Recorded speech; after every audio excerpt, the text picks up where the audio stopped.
El neoclasicismo o nuevo clasicismo fue mucho más que una tendencia estética. Surgido en Europa en el siglo XVIII como reacción contra la exuberancia del barroco y el rococó, este movimiento reflejaba un profundo cambio en la mentalidad de la época, la Ilustración.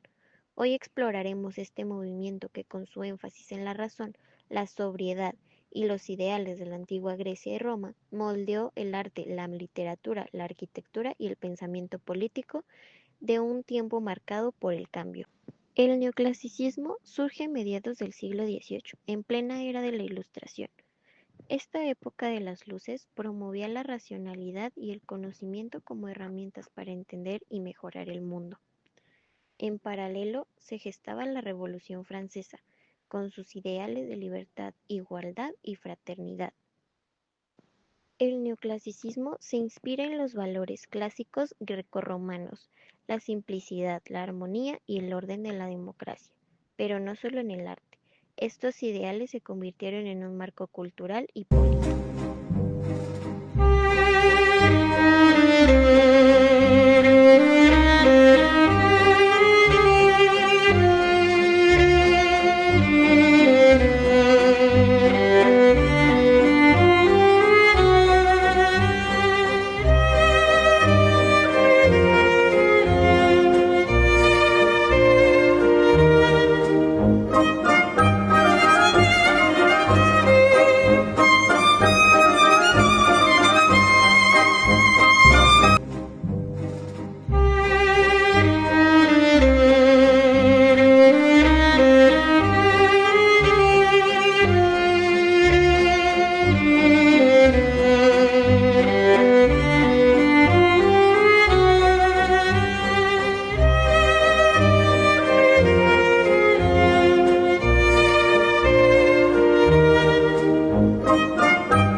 La racionalidad del neoclasicismo se traduce en una estética clara y ordenada. En la pintura predomina el dibujo y la forma sobre el color. Las líneas son fuertes y los tonos sobrios. Los temas, la mitología, la historia y las alegorías. Jean-Auguste Dominique Ingres fue un maestro de este estilo. Sus obras son famosas por su belleza formal y técnica impecable. Otro pintor clave fue Jacques Louis David, quien no solo plasmó la estética neoclásica, sino que participó activamente en la Revolución Francesa. La arquitectura neoclásica también refleja los ideales de la Ilustración. Se buscaba influir en las costumbres a través del espacio, por ello se diseñaron bibliotecas, hospitales, teatros y museos con un carácter monumental. El arquitecto italiano Francesco Milizia defendía la creación de espacios públicos abiertos y saludables. La piedra, el granito y el mármol eran los materiales predilectos, evocando la grandeza de la antigua Roma. En la literatura, el neoclasicismo rechazaba el pensamiento religioso y exaltaba la razón humana. El ensayo fue el género más cultivado, con una marcada intención didáctica. Voltaire, Montesquieu y Rousseau son referentes fundamentales. Montesquieu propuso la separación de poderes, mientras que Rousseau escribió El contrato social, una obra que influyó en la Revolución Francesa. Denis Diderot, otro gran nombre, dirigió la monumental enciclopedia, símbolo del espíritu crítico de la época. En escultura, el ideal grecorromano de belleza se refleja en las obras de Antonio Canova. Sus esculturas de proporciones perfectas buscaban capturar la armonía matemática del universo. En música, el término música clásica se asocia a este periodo, aunque no hay una conexión directa con el arte antiguo. Más tarde, en el siglo XX, compositores como Igor Stravinsky revivirían este estilo bajo el nombre de neoclasicismo musical. El neoclasicismo no fue solo un movimiento artístico, fue un reflejo de una nueva versión del mundo, inspirado en la antigüedad pero adaptado a los desafíos del siglo XVIII.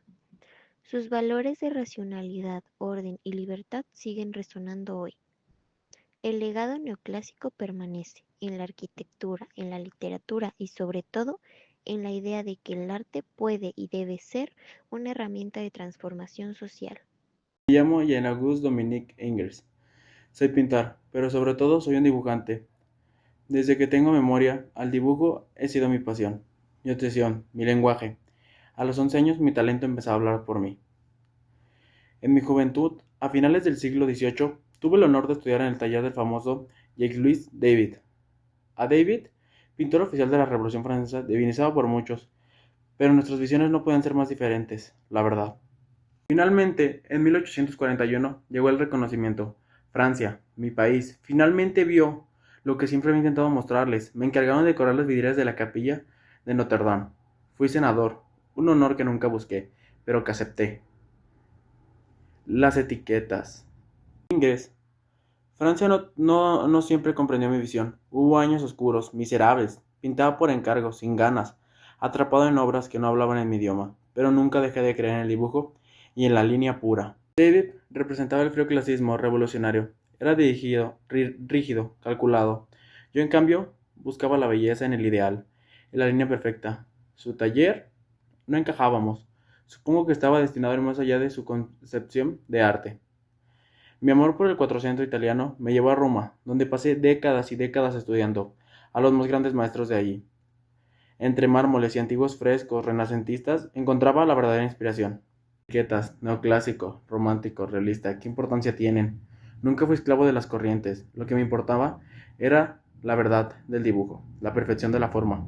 Mi vida no fue solo lienzos y pinceles. El violín. El violín. Mi otra pasión, mi otro lenguaje. Entre notas y líneas construí mi mundo. Al final, la belleza no pertenece a ninguna época, pertenece a quienes saben verla. Esa fue y siempre será mi verdadera misión, encontrarla y compartirla, una línea a la vez.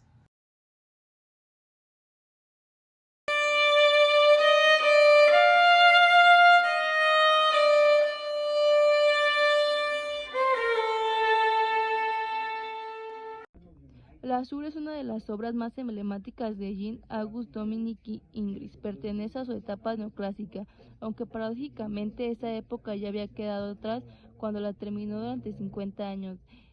Ingres retocó este lienzo una y otra vez, y aún así, al darlo por finalizado, nunca se sintió completamente satisfecho. En la pintura una odalisca se erige majestuosa. Ella no es solo una figura femenina, simboliza algo más profundo, el nacimiento de los ríos.